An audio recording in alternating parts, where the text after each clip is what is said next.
not in the cards. I do not put myself or my experience in them.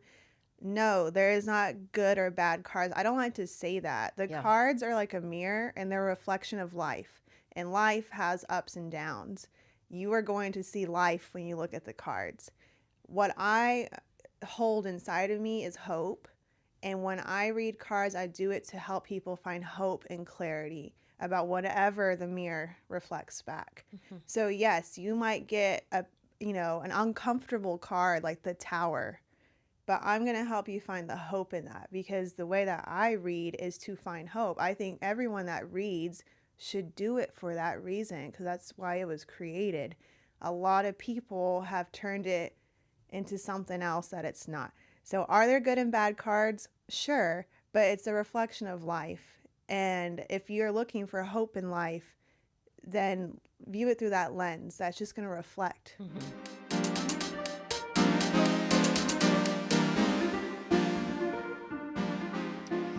Hey guys, welcome back to another episode of Inherently Gay.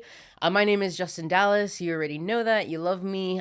This week, I'm super excited to talk about all things, spirituality. We kind of had a running theme. So we're going to be talking about, tarot decks, a little bit of astrology in there. We're throwing in some mixers, some socializing, all about, the occults and the things between.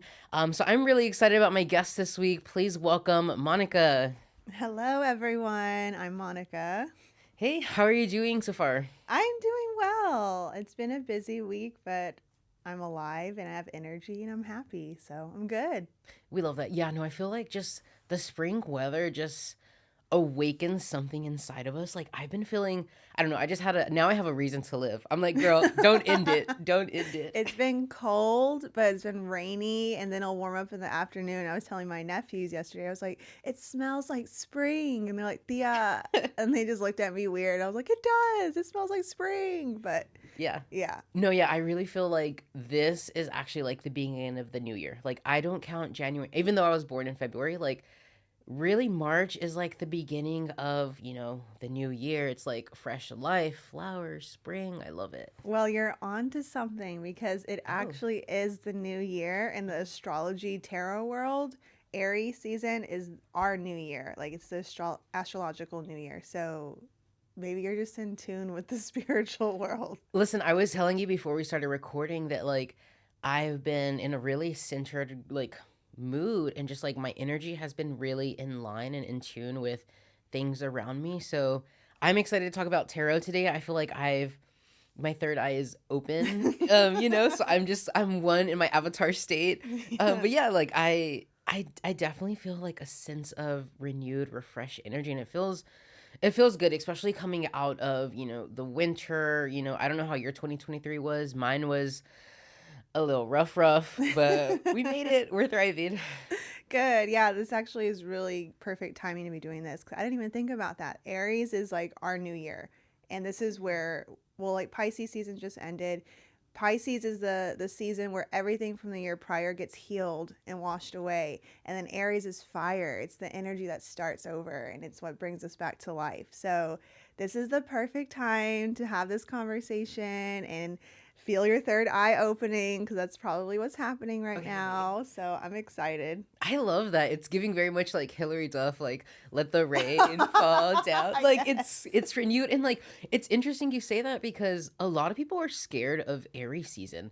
I see a lot of like memes and like slander about like, oh my god, it's Aries season, go run and hide. People are aggravated because like I'm an Aries moon. And Oh. when I was an unhealed Aries, like when I was unevolved, like whenever I would get lit and drunk, it was very much like, oh, bitches can't say excuse me in the club. Like I would Yes. get heated. Yes. And it's like, no, like I was talking to a friend about this, and I was like, you can choose how you control like your emotions and your spirituality, instead of thinking about, your fire sign or Aries as, this overall like ravaging like forest fire. You can think of it as like a flame and like a dance of life and like a hearth, and you can tend and care to that flame instead of something that's like destructive. Yeah. Yeah, Aries get a bad rep, but I know like two different types of Aries. I know the crazy wild ones, and I know like the silent fire ones. Like the Ooh. ones that like they're not going to get mad at you. They're not going to be the loudest person in the room, but when they get set off, they're like boom, and they do kind of frighten people. But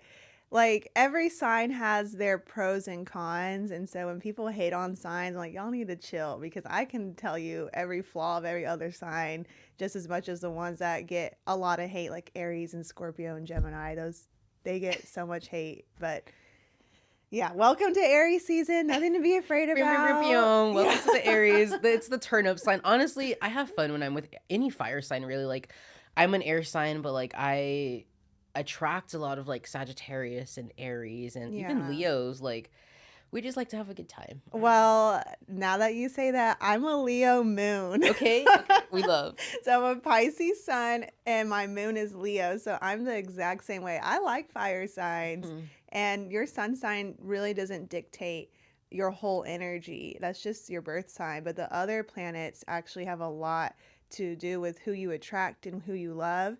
So you're an Aries moon, I'm a Leo moon. It makes sense why we like instantly we're like, hey, and start chattering away. Like, that's very fire energy right there.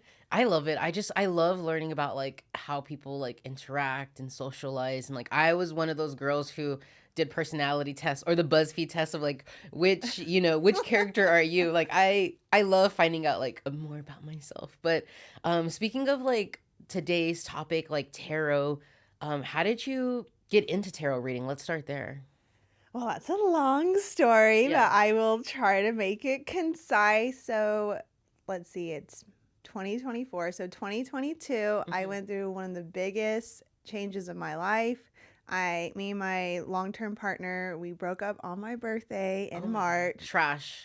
Well, he's a good guy. Okay. But like, yes, at that moment, I was like, trash. But he's a wonderful person. We had grown apart, and we stayed together for so long, it got ugly towards the end because we needed to leave and we hadn't. And it just bubbled up, and on my birthday, it just kind of ended, and we were about to buy a house together. We were going to get married. Like, we wanted to be together during that time, and he broke up with me. It really sucked. I was 29 years old. I had a pretty good career, and but that's when the pricing in Austin was so expensive. I couldn't even afford to live by myself, so I had to move to Belton, and which is like, I don't know if you know where Belton is. No. It's where Colleen is, and there's nothing good over there, but my parents live over there. So I was 29 years old. I went through what felt like a divorce. I moved in with my parents again, and I felt so lost, and I felt like a failure. And I was about to turn 30 like the following year. So I was like, all these goals I had, like buying a house, getting married, starting a family, like these big 30-year-old dreams were like just flushed down the drain. And I didn't really know what to do. And so I was depressed living with my parents, and I had this weird ass dream. And I was in my grandmother's old bedroom who had just passed. And right before she had passed, we had all done DNA tests. And mine came back first. And we found, like, I was expecting to see, like, you know, I'm Mexican, so Native American, and whoever colonized us at the time, which was the Spaniards. Yeah. So I was like, that's pretty simple. Thought that's what was going to show up. Instead, it was Native American and Italian. And I was like, who the hell lied to me? Because that doesn't make any sense. And then my grandma passed, and she got hers back after she passed. And it was her. And none of us knew she was Italian. So I ended up having this dream where I was in Italy, and I saw my grandma, and she was alive and well, and she was like shuffling cards, and I was in this market, and I go up to her, and I'm like, what are you doing? She's like, I'm reading cards. And I'm like, oh, cool. She's like, do you want to try? And I was like, I don't know what that is. I don't know what tarot is. And she's like, well, do you want to do it anyways? And I said, sure. And in the dream, I just knew what I was doing. So I woke up the next day, and I was just like, I'm going to go to Barnes & Noble's and go buy a tarot deck. So I did. And I opened it up. I thought I was going to get struck by lightning. I was Mhm. so scared because I was in my mom's house and they don't believe in that stuff. Yes. And I was like, oh my God, my grandmother is rolling in her grave. I can't believe I'm doing this because I had a dream. And I just shuffled the deck and I spread the cards and I pulled three and I immediately knew what they meant. And I just started crying because it was Wow. like telling me how I was heartbroken and how I had to just start completely over. And I just cried my eyes out. And from that point on, I just started reading for my whole family. I got them on board. I read for all my friends. I worked at Apple during this time, Mhm. and I got really good at it. I was able to quit my job at Apple and do this full time. So Wow. that is how I got here. That is that's powerful because it's kind of like you were led there. Like you were like your grandmother kind of like led you to that direction and kind of like she was watching over you. Like that's really Yeah, sweet. it really was. And the whole Italian part, going back to that, when I started learning about tarot, I'm very analytical in my mind. Mhm. I wasn't like I'm creative, but I was more like analytical than creative in the past. And I'm always like, where did this come from? I need to make sure this is real. And Yeah. so when I started it, that's what I did. I researched it, and it was founded in Italy. So it was almost like this whole heritage thing of me learning a lot about my history that I never knew about until my grandma passed. So kind of practicing what is in our bloodline. Shut up. That is crazy. Oh my gosh. Okay. Yeah. Do you have okay, so like do you have a favorite card that you pull or do you have what a card I know you said you pulled 3 cards initially, but like after doing it for so long, do you have a card that resonates with you? Yes, a lot. Mhm. Ugh, it changes every season because I'm always going through something. But I guess the card that speaks to me the most is the High Priestess. When I pulled those first three cards, it was like the Heartbreak card, Three of Swords, something called Ace of Wands and Two of Wands, which just means like starting over. Mhm. And I remember just like kind of asking the universe, like, well, that's great. I'm glad you're telling me I'm heartbroken, but like, where's my answers? What do I do? And I pulled one more card. And it was the High Priestess. So the High Priestess is the card that resonates with me no matter what season I'm in because it's a reflection of me. The High Priestess in tarot, it means someone who can hear the divine, who's very close to the divine, and she completely trusts her inner voice. Mhm. And that card is, I mean, that is the one I go back to all the time when I feel lost. Wow. That's it's almost okay, so I don't believe in like I believe in some conspiracy theories, but like I really believe with like capitalism in our world, like that's not how we're supposed to live as humans and like working in a corporate environment and being like I have an analytical mind too, even though I consider myself creative, like you said. I feel like I got so removed from my spiritual self, my sense of identity, my sense of purpose, my alignment. And when I was laid off this past year, like I really got to slow down and focus on like my mental health, being aligned, and I felt really really present and just like in tune. And it's so weird that you said that because I had a dream back in like January about my grandmother who passed away. And my family's like very spiritual. Like my grandmother was spiritual. My mom, like, she'll like have dreams and like they'll come to like there's like meanings in them or like some like she knew when I had like a really bad car accident. She like woke up. And where my family's just kind of like that. Side note, they're Pisces. But I kind of felt that spirituality come back to me just because like I felt like I lost it and I kind of like lost my way because I'm stuck with like the material world of feeling anxious about money or like my job or things like that, and being like slowed down and just really getting to see and interact with the world around me. Like I feel very in tune and aligned and spiritual, and I picked up like an aura deck, so not a tarot deck but like an aura that like it's all about like reading auras, kind of like your energy, what you're going through. And I just kind of learned how to read those, and I was doing my friends and family, and we had a family get together, and one of my aunts, she's very reserved. She doesn't like to share anything. And I could tell she was a skeptic because she saw me like reading my cousins and stuff, and she was like, "Well, what is this?"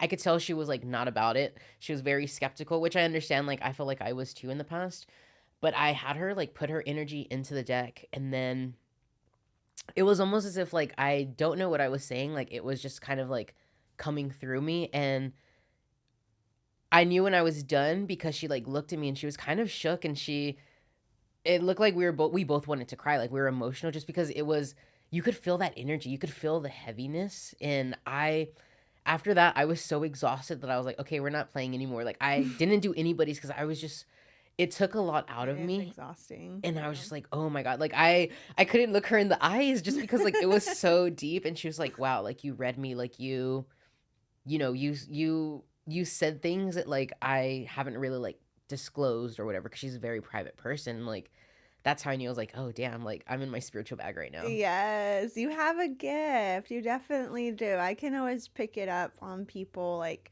you have to be extremely present to Hmm. be able to do stuff like this, and you are, and I can tell that right away. And then you're an Aquarius, and I was telling you this earlier. Aquariuses don't get enough credit. They just don't. They don't get enough credit for being or having the access to become extremely spiritual. Hmm. Y'all are known as the water bearers. That's y'all's sign. And you hold water, and water in this tarot occult world always represents spirituality and emotions, and you're the water bearer. You hold it. So you may not live in it like the Pisces and the Cancers, but you hold it in you. You have access to it. Some Aquariuses don't ever access it because they just don't want to, but a lot of ones I know are extremely spiritual, and they just have a knack for it. So it sounds like you have a knack for it. Yeah, and I think just getting like being raised by like a Pisces household, like I was just very in tune with my emotions. Like my brother's very emotionally intelligent, even though he's younger than me. Like I go to him for a lot of advice, and like I feel like I can get in my detached, almost like cold way of an Aquarius of like being able to think with my head instead of my heart, and like he'll kind of center me, being like, okay, like let's think of both options. So yeah, I think it's definitely a balance. But if you're listening, like stop with the Aquarius slander. You know, we love. They Um, do. but I wanted to ask you because you kind of mentioned that about you have to be present. Like, I think anybody can be spiritual, anybody can learn to be spiritual.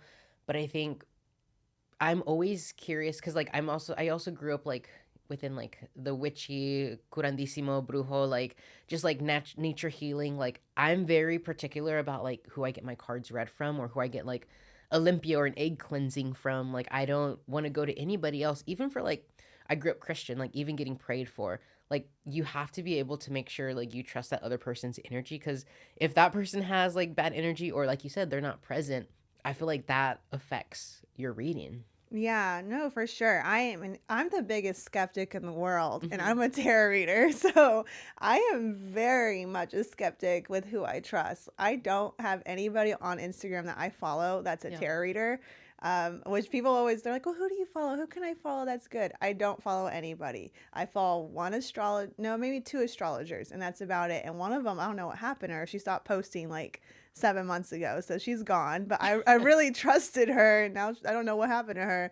And then I follow another account that they have really sound wisdom, and they don't make it weird. So I am very much like whatever the background is spiritually, whether it's a religion like Christianity or tarot like what I'm doing, I am very careful who I allow to speak into my life, and I'm very careful who I recommend to other people because I do believe that. I also think that some people just feed you bullshit Hmm. and they don't know what they're talking about. And so I like to vet whoever I recommend to other people. Like if I'm too busy to give someone a reading, or like the event that I met you at, I had my tarot reader come to that. So I don't just let anybody roll up into that place trying to read cards. I'm very careful because yeah, their energy can transfer to you. And also they simply just may not even know what they're talking about. Yeah. So if they don't even know what the cards really mean, or maybe they follow those TikTokers that say the most randomest trash that are like, oh, if you got this, you're gonna find the love in your life in 5 days. Like that stuff is a scam. Hmm. Most TikTokers are a scam. So I am extremely careful with that. I was gonna ask you because, like, I'm sure everybody, like, if you're listening to, like, you've probably seen you're scrolling on your For You page, and it's just like someone shuffling like a pack of Uno cards, and it's like, stop right here if you're listening. April 27th is gonna be an important day. Make sure you do this, or like you're gonna be cursed or something. I'm just like, girl, don't add that stress to my life. I'm just like, but that's what sells. Hmm. Unfortunately, that's what sells because that's someone speaking to people's desperation and fear. And unfortunately, that sells and can garner the numbers on TikTok so people will trust it more.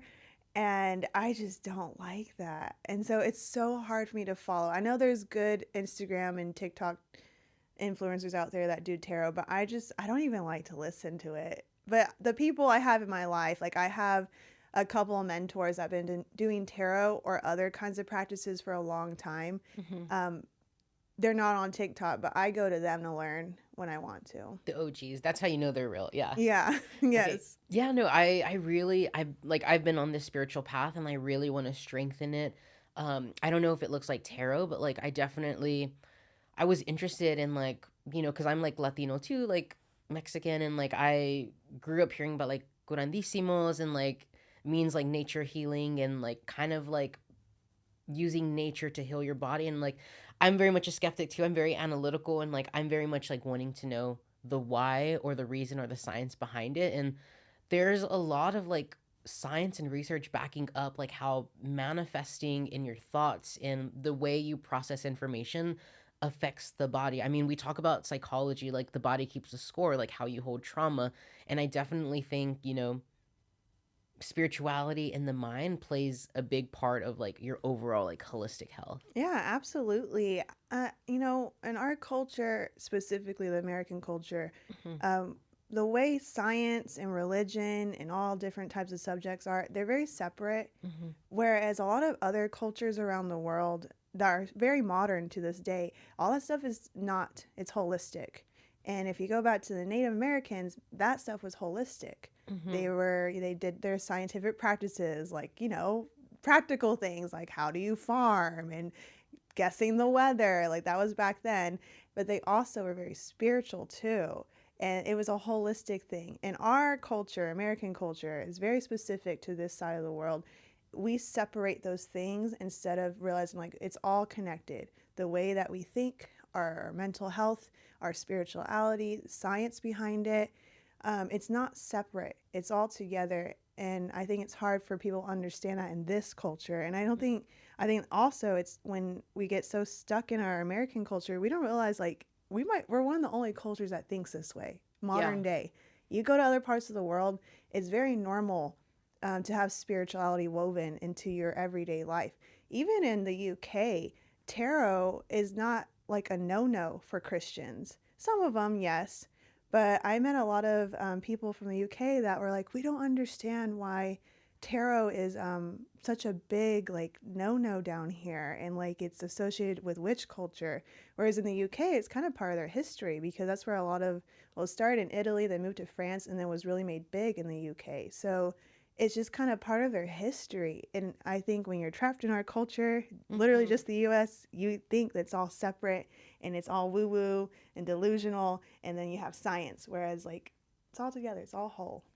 Yeah, and I think that's what I'm trying to do now, is like I'm trying to honestly like decolonize my mind from like this Western like capitalistic, thinking, because I'm just like that's such a big ego trip of like thinking like American culture or the way we operate is the only correct way. Yeah. So I'm trying to get back into that. I'm trying to like find my identity through looking at the past and starting with history, because like also like I was raised very like Mexican American, so like also like not even, I kind of feel like a little bit removed at times from like my Mexican culture, just because like I grew up very Americanized. Like I'm from Austin as well.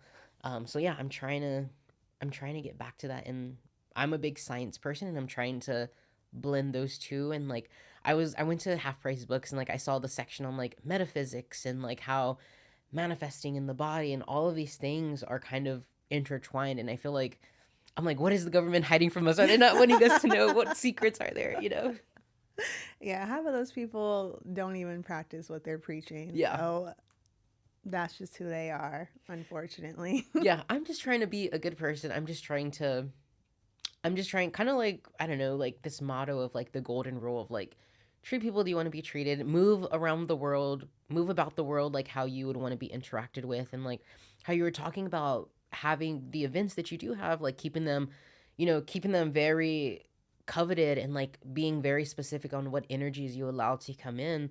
I think that's true, because I think as spiritual people, I think we kind of radiate a light or an energy like a lighthouse. And I feel like I'm very susceptible to people's energies. So like if someone is negative, I feel very affected to that. And I had to learn boundaries as I got older and as I became a spiritual person, of like not letting someone influence me or not wanting to save every person. Because I think in dating, I think I've dated a lot of guys where I was their nurse or their teacher or their parent. And I'm just like, no more. I need to date a man, not a child, you know? Well, that's so interesting because you're an Aquarius sun, Aries moon. What's your rising? Libra rising. Okay, that's what's the caretaker. Oh, God. Because I was like, those two other ones are highly independent. Like, go fix yourself. I'll see you later. But that Libra, maybe that makes you a little bit more accommodating with people. It's the childhood trauma. I'm like, Oh, a little bit of both. let me fix them. Let me fix the guy and stuff. For a long time I was dating for potential instead of reality. And like I think kind of like we were talking about, like how everything intertwines, like using therapy, using mental health, physical, spiritual, like all of these things. Like I'm molding myself into the adult I want to be or the person I want it to look up to. So like I'm like, okay, you know what? I need to set boundaries as a spiritual person to not let these energies affect me. Because also, like, I think having a podcast or having like a social platform, I think I also want to protect myself of like not letting, you know, like the evil eye or bad energy like come to me too. Because you know there's some hater holleration in the dancery, so I'm like, let me protect myself. But yeah, that's kind of like how I move about. Yeah, yeah, I have to be that way too. Even like with my dreams, I have a lot of dreams, and now that I know my dreams mean a little bit more than just my subconscious telling me something, it's called precognition. They're kind of telling me what's going to happen. So my tarot dream ended up coming true when my first market I ever had that I was doing tarot. That dream came true. I knew what the cards meant. I had a line out the door, and that's what the dream, what my grandmother that I had, like I was reading the cards, I just knew what they meant. I had a line out the door. And that's what happened in reality, like a year later almost. So I have to be very careful with the way that I sleep because I will pick up, it's like being a radio tower. I'm picking up on whoever is having energy out there. And sometimes it's good, sometimes it's bad. Even if it does help me understand what's going on around me, it can be scary. I don't want to see everything that I see. So I have to be really careful about my energy, especially at night. Yeah, especially kind of like that maintenance and hygiene of not bringing like the work home with you. Because I have a couple of friends who are therapists and psychologists, and I kind of like ask them the same thing of like, how do you not let the heaviness of what you pick up from other people affect you? So like kind of what is your routine, or like how do you make sure I'm not, you know, feeling so weighed down or heavy from, you know, a reading? I have to, I mean, my readings can be intense, like covering every single subject you can imagine, both good and bad. And I think naturally, I just kind of, I don't take it home. I think it's just something I have. I can shut it. But if I know, like, if it's really intense, I will go be by myself. Like, I won't be around anybody. I'll go home. I'll be alone in my room, and I won't be around anyone. If I have to be around someone, like, directly afterwards, I have to just have some kind of moment where I can just breathe. Yeah. And just release it. Like one time I had an extremely intense reading with someone, and it was just so hard, and I was glad to have helped her. But me and my boyfriend were going to the gym right afterwards, and I thought that I'd be okay. But by the time I got to the gym, I just started crying my eyes out, and I just realized, like, I have to have those moments of pause. I have to take this gift very seriously and give myself those pauses at night when it comes to my dreams.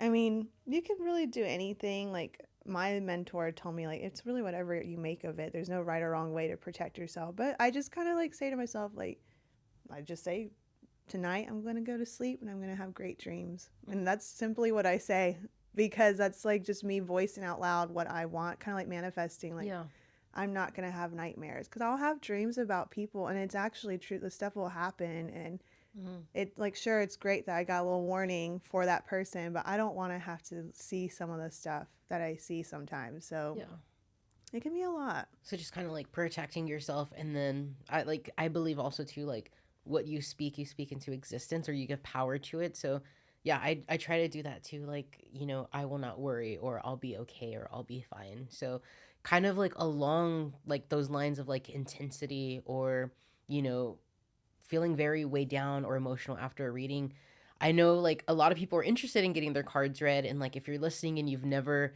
had a tarot reading and you want to start, I think a lot of people are scared of like the stereotype of, oh, I don't want to pick up a bad card or a bad reading versus like a good card. And like very, very much like the argument of like there's good and bad cards. Like, what do you think about people who say that? That's a wonderful question. I'm so glad that you're debunking this. Yes. Okay, so Mythbusters. yes. So this is why I'm very careful with who I recommend as a reader, because some readers, it's just how they learned it or how, I don't know. Maybe you also have to remember they might be projecting whatever they're going through or their experience in life. I really I am not in the cards. I do not put myself or my experience in them.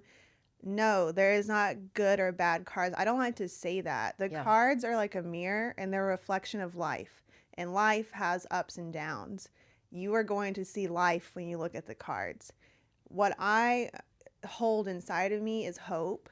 And when I read cards, I do it to help people find hope and clarity about whatever the mirror reflects back. So yes, you might get an uncomfortable card like the Tower, but I'm going to help you find the hope in that, because the way that I read is to find hope. I think everyone that reads should do it for that reason, because that's why it was created. A lot of people have turned it into something else that it's not. So are there good and bad cards? Sure, but it's a reflection of life. And if you're looking for hope in life, then view it through that lens. That's just going to reflect. And I have seen things that are kind of like warnings, like several times. Like I remember this one guy, he was cheating on his girlfriend, and I saw what would happen if he didn't stop. And yeah, no one wants to hear that, but it's like you have this opportunity the universe is giving you to change and change that outcome. And he didn't listen to me, and he came back months later and told me what happened. I was like, I told you, man, like it was only going to get worse. Yeah. And it's not to scare people, it's to bring you hope. It's also not to shame people either, because yes, he was cheating on his girlfriend, but he's still a human being, and the cards aren't there to shame people. So I think people have a hard time because they don't want to face the mirror. But I think if you're going to do tarot, understand that whoever's reading your cards, they should be trying to help you be okay with that image in the mirror and help you change it if you don't like it. Yeah, I definitely think it's a mirror. And like this goes back to what we were saying earlier, but like if you want to get your cards read and you feel like, oh, I get an off vibe from this card reader, or you just don't connect with them, don't feel like you have to go through with it, because I think a good card reader shouldn't put their own emotions into it or their own, emotions or their own biases. I think it should be very like impartial. They're just there to like guide you, to show you what's in front of you. And I think also too, a lot of people get scared with, quote unquote bad cards, but it's like, the future is always changing. Nothing is set in stone. You have a chance to change your route or your path. This is just kind of like what's laid out in front of you of like right now, what's happening if you continue on this path. Like nothing is set in stone. It's very much like that Britney Spears meme of like choose your own destiny. Yes. Yeah. And it's also like someone called me yesterday a fortune teller, and he's like, well, so are you a fortune teller? Is that what this really is? And I was like, I don't like to say that, because tarot is more about the present. It's about right now. What can we do right now? Yes, a lot of the times we can see what happens in the future, but that's not even as important as what about right now in this exact moment. I've had people, unfortunately, go through some awful things after we read their cards, but what kept them grounded was staying in the present and learning that lesson right here, right now. So the future can be changed. It's a lot of times it needs to be changed. If you're going down a path that is not good, please change that path. Yeah. But the cards are not meant to scare you, and that's why it's so important to like really vet out the reader. Just like I will tell you firsthand when someone's crazy. Yeah. I'm like, no, don't listen to that. That's nonsense. Don't. I'm like, what do you mean I have to bring like a sacrificed chicken head and like Yeah, chicken bones and stuff? Yes, I've had some crazy things told to me from other readers, and I just smile politely and just like, all right, and then I leave. And I'm like, no, thank you. Yeah, I definitely think you have to go in. I mean, I think it's important to also have like a little skepticism and like at the end of the day, decide for yourself. Like you can get the cards right. It's kind of like you can lead a horse to water. Like at the end of the day, it's your decision if you want to believe it, if you want to take the advice, if you want to change your life, if you don't. It's kind of up to you and the autonomy. And that's really the great thing. And I feel like as someone who is spiritual, or even if you're non-spiritual, I feel like one of the problems that like I've struggled with in the past and a lot of people struggle with is remaining present, like making sure you're not having anxiety living in the future or, being sad and thinking about the past. I think the sweet spot is just like trying to constantly work on being present and mindful. Yeah, for sure. For sure. I've seen it all. And I've seen people get stuck up here, but I always try to bring them right back to the present. Yeah, it's like let's let go of the ego, let's let go of everything. Just who are you? Just be a silly little goofy person navigating the world. Like no stress, no thoughts, just vibes. But one thing I did want to ask you with, you have done so many readings and you talk to a lot of people. Is there like a common question that people always come to you for? Is there a commonality or something that people are wanting to know whenever they ask to get their cards read? Of course, yes. Everyone wants to know about Ugh. love. Everyone wants to know about some sort of love. And Mhm. I'm going to stretch that even further because right off the bat, everyone's probably thinking, oh, like a partner. Mhm. Yes, absolutely. Number one question is, am I going to find a partner, especially single people? But beyond that, people are always looking for connection, whether that's in their job, with other people, friends and family, or even with themselves. So I kind of put that under the umbrella of love. Everyone wants love. That is the thing that everyone is looking for. They want that connection, whether it's with themselves or other people. And more specifically, of course, people come when they're single and they're looking for love, like in a partnership. So that is probably the most common thing that I see. Mhm. And then it always leads, we start with that question and then it always leads to themselves. Like, why don't you love yourself? It always kind of comes back to that, or it comes Yep. back to some kind of journey of healing. Um, so they come in with one question and they leave with a whole nother set of questions when they leave that really redirect them to themselves. But I get a lot of single women. That's primarily of what I get the most. I have definitely gotten some single men Mhm. too. Um, but yeah, yeah. It's the love question. That's the big hot topic right now. Yes, Okay. yes. And really I think like you were saying, like you have to love yourself inwardly before you can like love outwardly. Like what does RuPaul say? Like how are you going to love somebody else if you can't love yourself? Like Yes. you got to listen, y'all got to do the work. Y'all got to work on yourselves. You have to love being by yourself and love doing what you do. Find hobbies, find who you are, find your identity. That way, whenever you do that, you're radiating your best self and you're radiating that energy.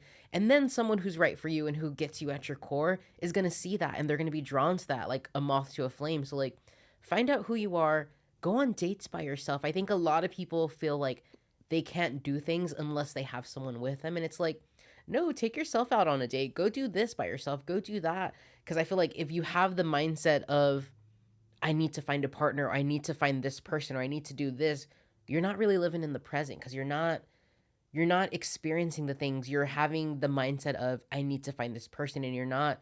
It's almost like tunnel vision. You're not looking at like what's around you, and maybe that person might be right in front of you, but you're so locked in on finding a specific partner or a specific thing. Yeah, people are so lonely. And so they're like looking for that connection. And like I said, it's not even just with partnership, it's with Mhm. their jobs. They're Yeah. looking for connection with their purpose Hmm. and with friendship and community. And so sometimes those questions lead them there. They're like, I come for partnership. And they're like, well, actually, I really just want friends. Actually, I feel so lonely at my job. I hate working from home now. And maybe I just need community again, or I need a different purpose. So it always starts there and leads somewhere else. And of course, there's nuances to all these conversations I have with people, but yeah, that's the biggest thing. That's what everyone wants. Everyone wants to feel connected, and it's a beautiful thing. I mean, who doesn't?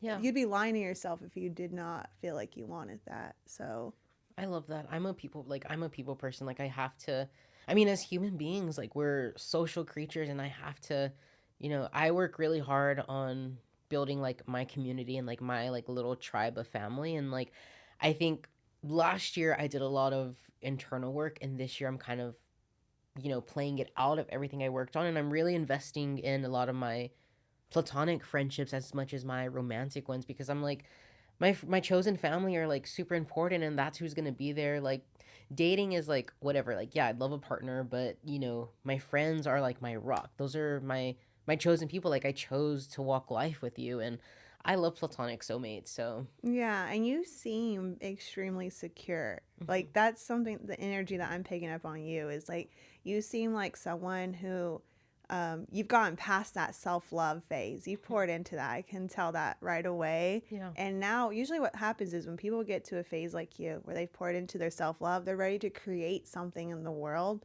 so Yes. people can find themselves. And that's what you're doing with this podcast. That's what you're doing with, I'm sure, with many other things. Yeah. That's what happens. You're a great example of what happens when people come asking for love. They don't necessarily find it, but they find love for themselves. And then what ends up happening is they end up inspiring the world and creating opportunities for others. So Ugh, I love that. I'll take that's it. what you're doing. We're both there. We're shining. We're radiating. Speaking of kind of like that energy you said, do you want to we talked about like you picking a card or pulling a card. Yes. Okay, y'all. So if you're listening, we're about to pull a card for me. So Monica is gonna pick a card from the deck. Oh my god, I'm nervous. We'll Okay, see. so you're about to get a little tarot reading. I've never done this on a podcast. Live on air. So how this is gonna work is I'm gonna shuffle and cleanse these really quick just by mixing them up. So you've gotten your cards read before, Yes. right? Mhm. Is often or just every now and then? Or? Every couple months, every now and then. Oh, that's yeah. right. You were telling me you were at that place across the street. Okay. January, right before I started my podcast. Oh, cool. Yeah, Was it anything that stuck? Okay, you kind of told me this, but tell me again. Was anything that kind of stuck with you from that last reading? Basically, he affirmed that I was a powerful manifester, that like kind of what I want, I can create, but it's up to me to want to go and pursue that. I always pulled, similar cards of like the cups, the pentacles, and then I forgot what the other card was, but I know he just said like I was powerful at manifesting, I'm on the right path, and I have good energy. Oh, I love that. Okay, so you said pentacles. Pentacles usually relates to how you create abundance in the world, and that the most commonly way to do that is money. Mhm. But also abundance means like true wealth, and wealth isn't really money. It's people's connections. It's what you're producing Yeah. through this. So that makes sense. Cups is your emotions and your heart. So you're very much in tune with that part. It's also spirituality. So that makes sense for you. And I think last time he pulled, I don't know if it was like the magician or the wizard. I don't The know. magician. Okay, yeah. Okay, that makes sense. Yeah, if he kept talking about manifesting, the magician is the manifester. Ooh, So, okay. okay, so I don't know how Oh we're my going to do God, oh my this. gosh. Let me lean forward. So, let's start with one card and then we'll see. Okay, live on air, y'all. Oh my gosh. Okay. Okay, let's see it. Turn it over. Show it to the Six of camera. Pentacles. That is a pentacle card. What did I say? So I you literally got one. I think the 4 times I got my cards right, it's always the Pentacle cards. Okay, so let's put that one down, Okay. and then let's do 3 totals. Let's do another one. I feel like I'm playing like Deal or No Deal or something. I know. I feel like I'm doing a magic trick, but this is not a magic trick. Okay, let's see it. The Hermit. I've gotten this card before. Beautiful. Okay, that's a good card. I like that one. Okay, I've now gotten that card before. let's do one more.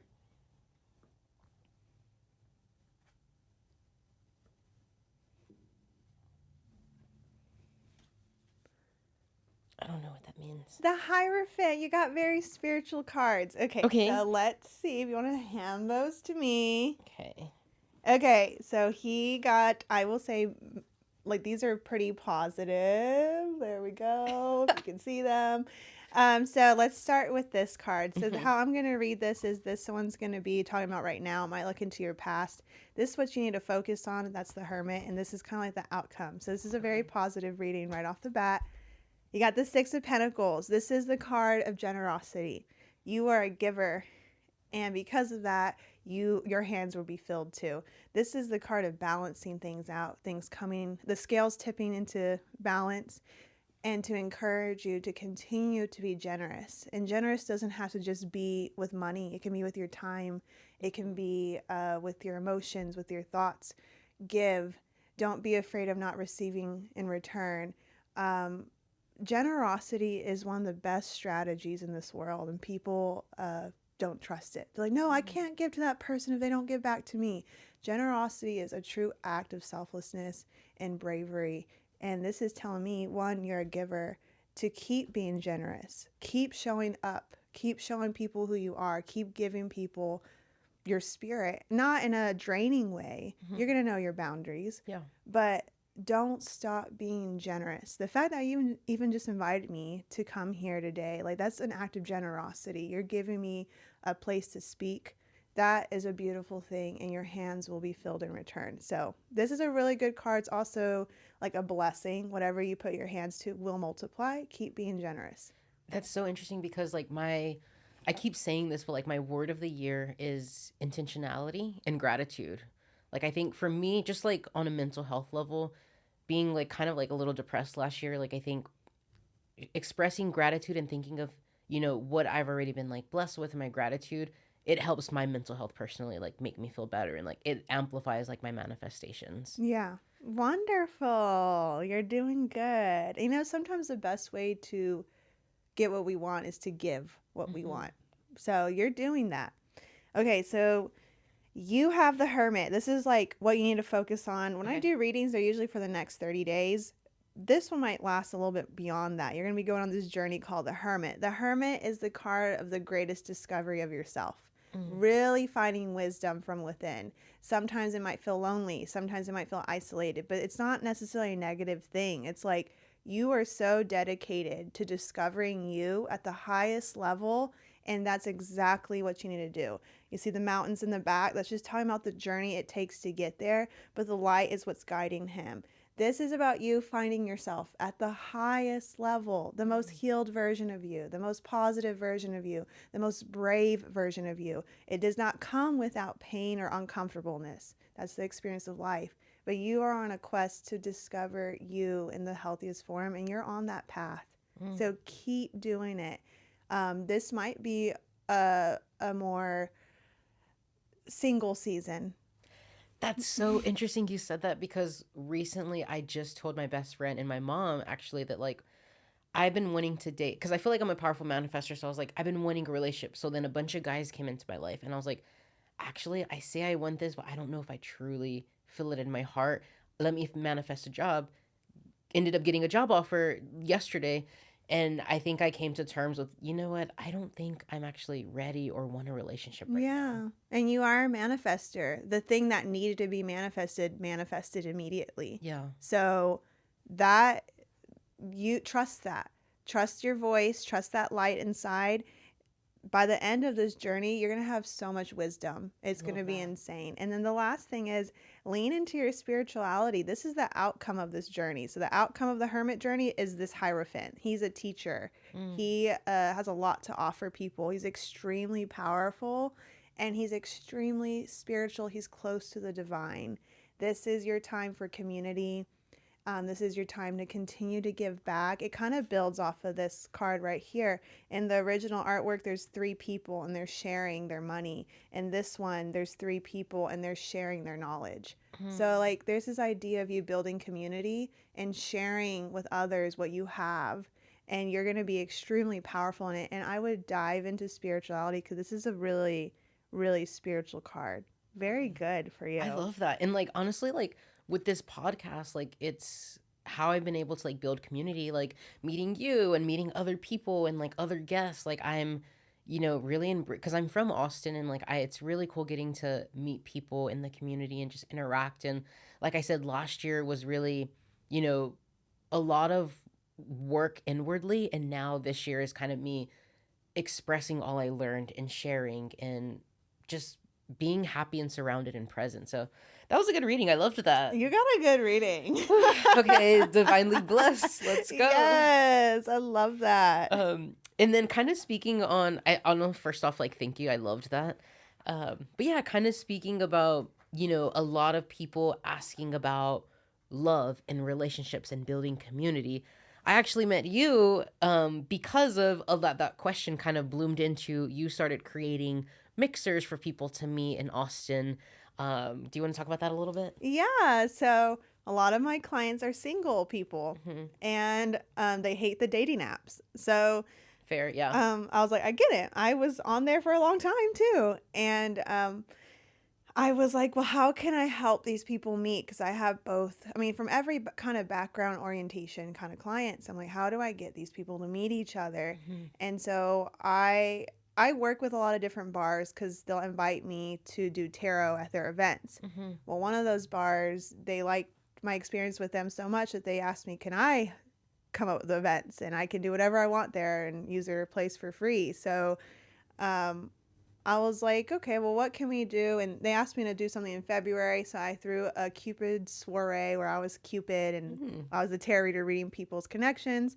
It went really well. A bunch of singles came out and they wanted another one. So we did one on St. Patrick's Day where I met you. Hmm. It was called the Get Lucky event. And I did the same kind of thing where people came in, they had name tags, and on these name tags, people don't write their names, they write their zodiac sign. Yes. And then I have this zodiac bingo that like tries to encourage people to talk to each other. Sometimes people do, some people don't. That day, I think people were really shy, and I don't know what it was. I don't know your experience, but from my observations, everyone that day, maybe because it was daylight, usually I have these in the evening. Maybe they're too nervous when the sun is out, but the bingo cards like will be like, ask a Capricorn about their 5-year plan, ask a Pisces how many times they fall in love. Hmm. It kind of like talks about the signs and their personality traits, and then helps you understand like what signs usually go together. So I started these mixers. I haven't had anyone come back to me yet to tell me if they've met the love of their life, but I just started in February and I've gotten really good feedback from the people that show up. So Hmm. they like them, even if they're just meeting friends. People tend to like them. I'll have really cool vendors that come out too that curate for that theme or whatever. And then on top of that, every single month I throw zodiac parties. So I'll basically throw a birthday party for the zodiac sign of that month. Mm. So yeah, that's a little bit of what I do, and that's where I met you there. That's awesome. And like, yeah, I went. So my friend showed me the event. I heard of it because she sent me an Instagram reel and she was like, she's been wanting to date. And this is just for like a lot of people too. Like, if you want to start dating and you are sick of the apps and you want to go out in real life, a lot of people are like, well, where do I go? What do I do? This is a really great event. So if you're in the Austin area, like follow Monica, look up some of the events she has. It's a really great time just to meet other single people, of building community. You can meet friends. I went with a friend as kind of like her wingman. So she wanted to go and I was like, I was kind of in that mindset of like, okay, I don't know if I really want romantic. I'm down to meet friends. So I win. I got the like I'm here for friends thing, and I ended up talking to people. I like met people. My friend, I think she got someone's number. So Oh, that was good. nice. She got lucky. It worked. St. Patty's Day, the luck of the Irish. Yes. And then you had vendors too. So like there was a really cool tattoo artist doing Yeah. tattoos. There was like jewelry markets, good cocktails. Yeah, it was really fun. It was so funny because when I met you, I was like just introducing myself, like talking about like our zodiacs and stuff. I thought that was a really cool idea. But I was personally nervous because I was like, oh, is it just gonna be a straight event? Are there just gonna be straight people there? And this is for my queer girlies. But like I was just like, where like are there any queer men and stuff? And I saw some, and it was so funny because I was like, I don't know if there's any like gay guys or queer men. And it was so funny because it was a small area, y'all. And Yeah. and Monica, like she said out loud, she was like, there's one right behind you. And I think everybody like turned around and I was like, oh my gosh, I like have a loud ass voice. I was like, damn it. I have been told, don't whisper, don't talk when I'm trying to tell someone something. I have been told don't because yeah. I don't have a quiet voice. I have an extremely expressive face. It's like don't look behind you. It snaps your And head I'll around. like, huh? Like my friend, when he tells me things in public, he's like, I want you to look at the ground and don't have a smile on your face. And that's how he'll tell me little secrets or Yeah. whatever if we're in public. He's like, look at the ground, look at the ground. So yeah, you experience that right away. But yeah, like a lot of my clients Mhm. come from the queer community too. Yeah. So that's been a challenge of like, how do I make this an everybody event thing? Because I'm not queer, so I don't Yeah. feel right hosting a queer only event. But I have so many clients from every orientation and background that I'm like, how do I bring these people together? And so we came up with the idea of like putting it on your name tag, and like maybe that will help out a little bit. And I hope it did, because I had so many people walk in that Yeah. like I had some bisexual people come in. They're like, well, I'm into women and men. And I was like, Mhm. well, just put it on there and see what happens. And I saw some of them talking, like, okay, cool. It's working. So it was interesting because I'm at the door. So I see how many people come in, and I can kind of count like what's the mix. And there was like equal amount of gay people and straight people, men and women. Like it was a really good mix, even though it was a small crowd. Mhm. So I was like, okay, I think this is helpful. No, yeah, it was a really good mix. I want to say it was a good mix of like straight people and queer people. I saw a couple of guys like eye me up and down and like gravitate towards me, but I was a little shy, so I was like, no, thank you, like it's okay, like hi friend, like it's okay. And like I could see like they were there with it was like a gay guy and then their straight best friend. So Yes. like they were there with their girlfriend and like I could see like her coming in to like start the conversation. I was like, okay, hey, like just friendly. But there was also I want to say there was also a really good mix of like people of color. Yeah. And that's very important. Like I know if you're listening in Austin, like there was a diversity of, just different people there, queer, straight, black, Latino, Asian, white. And I was very surprised by that because usually like Austin could be, a very white city at times. And Yeah. like I know a lot of people say that like dating is hard because of that, but there was a really good turnout. I was really, really surprised in the best way. Yeah, I think it's also because of the way I look. I kind of like people don't know what I am. And so something I've noticed is that they'll gravitate to people that look like them Mm, or they think they can relate to. So I think I help with that. I'm the diversity card with a lot of the companies I work with. I'm usually the only person of color mm, working with these bars, and they tend to be white. Wonderful people, nothing yeah. wrong with that. But I definitely meet the diversity quota because they're like, we don't know what you are, but if we put you as the face of our event, you're gonna attract everyone else. Listen, you're doing the Lord's work. Yeah. Yeah. So because I'm Mexican, Mhm. but a lot of people, especially here in the South, will not think I am, and they'll usually think I'm half black, half white. Yeah. Whereas like in Florida, there's a lot of Dominicans and Yeah. Caribbean Latinas that look like me. So it just depends what part of the world I am, whatever people label me as. But over here, I prefer dark men. Mhm. I grew up in a very diverse area. So to me, finding a mixer, something like that, where there's diversity, that's so important to me. And it will continue to be like one of my biggest priorities of Yeah. inclusion at these events. So it's hard though. It is Austin still. Yeah, and I mean honestly, I love that you're creating a space for, you doing tarot and just being really in tune with the spirituality and letting people join that, but also opening spaces and creating communities and social spaces where people can meet, whether it's like at a dating mixer or if it's an astrology party, which also I'm still jealous that I didn't get to go to the Aquarius one. That sounds so much fun, but you're opening these spaces and you have the thought of again being intentional and having spaces that reflect people that you want to see be there. So I feel like we could talk for like 5 hours and we could just keep the clock running.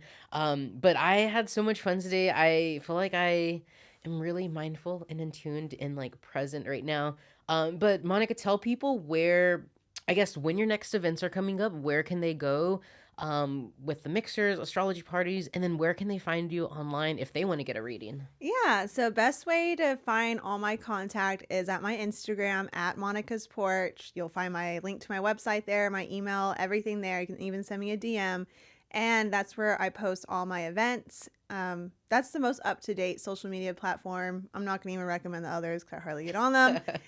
To book a reading, just find me on Instagram. You can send me a DM, or you can go to the website. If you go to my website, which is in the link in my bio, it will have a calendar. You can book the time and date. It's really easy.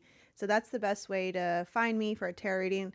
As far as my next events go, Aries is coming up, and I'm actually doing something a little different. Okay. I'm pivoting with my zodiac parties. Instead of being like a big old birthday bash where everyone gets drunk and has fun, I actually want to be a little bit more intentional with what I do. And follow me on Instagram because I am not really sure how I'm going to do it yet, but it's going to be more related to art and Ooh. celebrating, and also bringing that connection and more like intentionalness back to it. So Okay. So if you're in Aries, or even if you just want to go and you're not an Yes. Aries, you want to date an Aries, maybe, or meet a befriend an Ooh. Aries, check out the events, check out Monica's Instagram. That way you can kind of see events that are coming up, what's going on. And then before we go, do you have one piece of, what is something you would tell someone who wants to start either getting their cards read or learning how to read? Ooh. Oh man, I don't know. I would just say, be open. Be open to both the good and the bad and have fun. Don't, life is so much more fun when you let go of the expectations. Yes. So that's what I would say. Ugh, I'm like snaps. Snaps. That was beautiful. Well, thank you guys for joining another episode of Inherently Gay Podcast. I'm Justin Dallas. You know where you can find me. Justin Dallas on everywhere. Follow us, follow the podcast. And then if you like us, give us a review. Let us know how we're doing. You want to see more. I'm excited for the next couple episodes leading up to the finale. But if you like what you see, give us a review. Give me 5 stars. Tell a friend. Share it with, your coworkers, your friends, or maybe that person you matched with on Tinder. But until next time, we'll see you. Stay safe. Bye.